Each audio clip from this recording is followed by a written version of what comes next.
बिस्मिल्लाहिर्रहमानिर्रहीम। अस्सलाम वालेकुम। नाम मेरा सखावत अली और फैसलाबाद चो मेरा ताल्लुक। मेरा एक बेटा है मोहम्मद अबू बकर ते सर वो ना ज़हनी तौर उत्ते बहुत ज़्यादा वीक सीगा। 4 साल तो बाद पता चलिया भी इहदा दिमाग नहीं काम करता है, इन्ना क नहीं सी काम करता।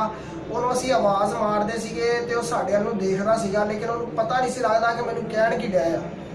ਤੇ ਇਸੇ ਤਰੀਕੇ ਨਾਲ ਉਹਨੂੰ ਬਿਲਕੁਲ ਹੀ ਪਤਾ ਹੀ ਨਹੀਂ ਸੀ ਆਇਆ ਕਿ ਮੈਂ ਯਾਰ ਦੁਨੀਆ ਤੇ ਆਇਆ ਵਾਂ। ਕੋਈ ਮੈਨੂੰ ਮੇਰਾ ਕੋਈ ਦਿਮਾਗ 1% ਯਾਨੀ ਕਿ ਕੰਮ ਨਹੀਂ ਸੀ ਕਰਦਾ ਹੈਗਾ।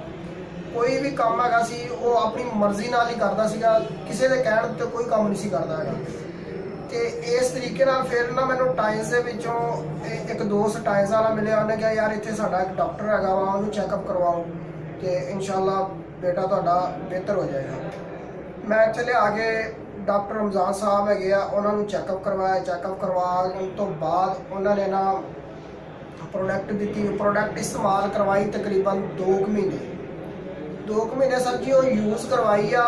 ਅਲਹਮਦੁਲਿਲਾ ਕਿ ਉਹ ਹੁਣ ਉਹ ਬਿਹਤਰ ਹੁੰਦਾ ਯਾਨੀ ਕਿ ਨਾ 2 ਮਹੀਨਿਆਂ ਬਾਅਦ ਉਹਨੂੰ ਇੰਨਾ ਪਤਾ ਲੱਗ ਗਿਆ ਕਿ ਮੇਰਾ ਨਾਮ ਤੋਂ ਮੈਨੂੰ ਬੁਲਾ ਰਹੇ ਆ, अबू बकर मेरा नाम आ और मेरी अम्मी अबू मैनू बुला रहे हैं। उन्होंने इन्ना पता चल गया। इस तरीके नाल फिर होर बेहतरी आती हुण अलहमदुलिल्लाह उन्होंने हर एक चीज़ का पता वा।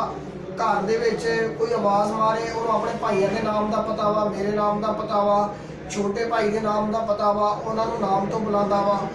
तो हुण अलहमदुलिल्लाह अल्लाह का इन्ना क करम हो गया कि वो 10 तक उर्दू च और इंग्लिश के गिनती भी उन्होंने आती है और नूरानी कैदे का पहला समा भी उन्होंने माशाअल्लाह आन लग गया।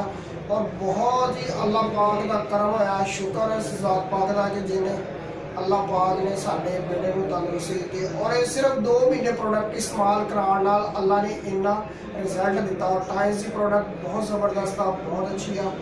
तो वो मेरे बेटे को बहुत ज़्यादा फायदा है।